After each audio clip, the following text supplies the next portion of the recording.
Bienvenue sur CarSource. Aujourd'hui, premier épisode de Sim Racing Setup Tour. Le concept de cette nouvelle série est très simple. Vous m'envoyez des photos de vos setups que je partage avec la communauté CarSource.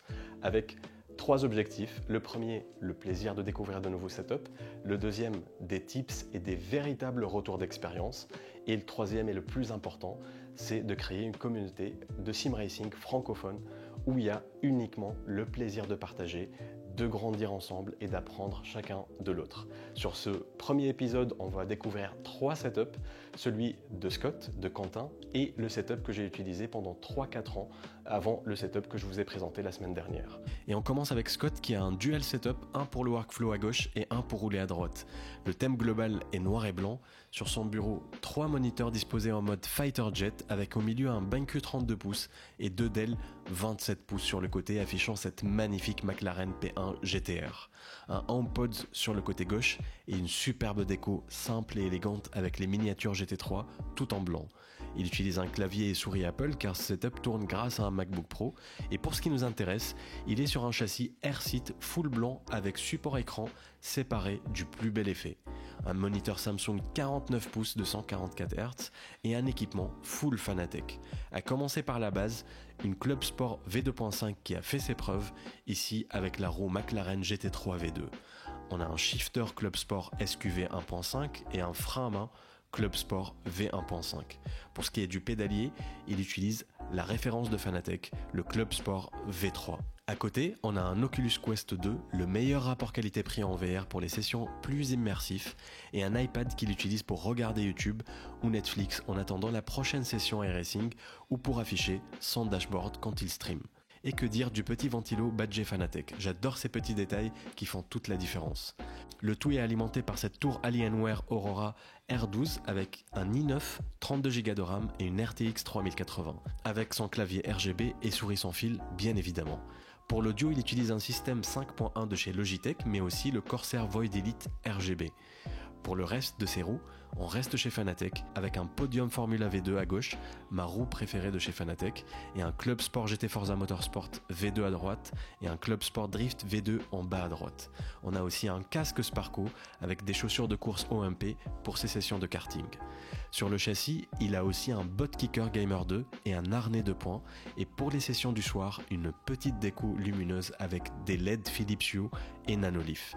Sa simulation préférée, c'est iRacing, et son setup est fait avec beaucoup de goût. Merci à Scott de l'avoir partagé avec nous.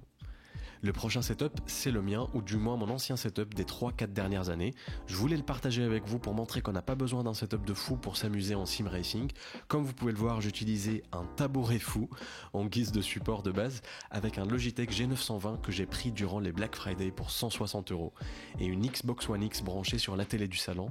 J'utilisais le pédalier d'origine et le plus confortable des sièges baquets, un fauteuil jaune moutarde. Avec le recul, si je devais changer quelque chose, ça aurait été les pédaliers qui ne sont vraiment pas top. Sinon, pour ce qui est du volant, pour le prix, c'était très bien. Recouvert en cuir avec un bon grip et des palettes en métal brossé qui m'ont jamais fait louper un changement de vitesse. La partie la plus galère, c'était d'éviter que le pédalier glisse, du coup j'essayais de le bloquer avec ce que je pouvais durant les sessions de course. Et c'est la preuve que tout ce qu'il vous faut, c'est un volant et des potes aussi passionnés que vous pour prendre du plaisir au volant de votre simulation favorite. Mes simulations préférées, c'est Assetto Corsa avec le Content Manager et le mode Formula Hybrid, ou tout ce qui est Open Wheel en général sur iRacing, Air Factor 2. Et pour ce qui est des Simcade, j'aime bien les F1 de Codemaster pour chiller de temps en temps. Et enfin, nous avons Quentin avec son Setup Playseat édition Red Bull Racing. C'est la première fois que j'en vois un et ça change des Playseats en blanc, c'est surtout beaucoup plus joli. Et au lieu de l'installer tel quel, il a préféré fabriquer lui-même une superbe plateforme maison sur laquelle il a intégré des LED pour la déco mais aussi des roulettes pour le côté pratique, histoire d'avoir un peu de mobilité. Franchement, j'adore.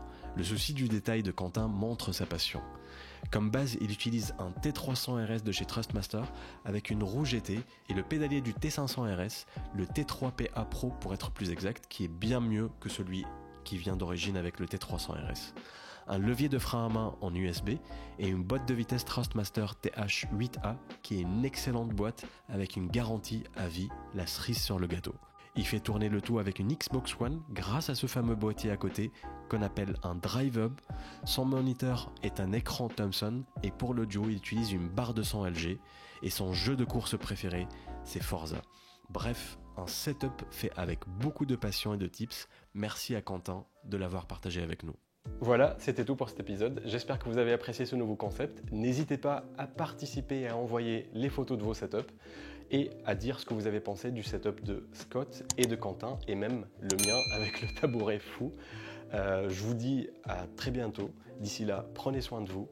Ciao.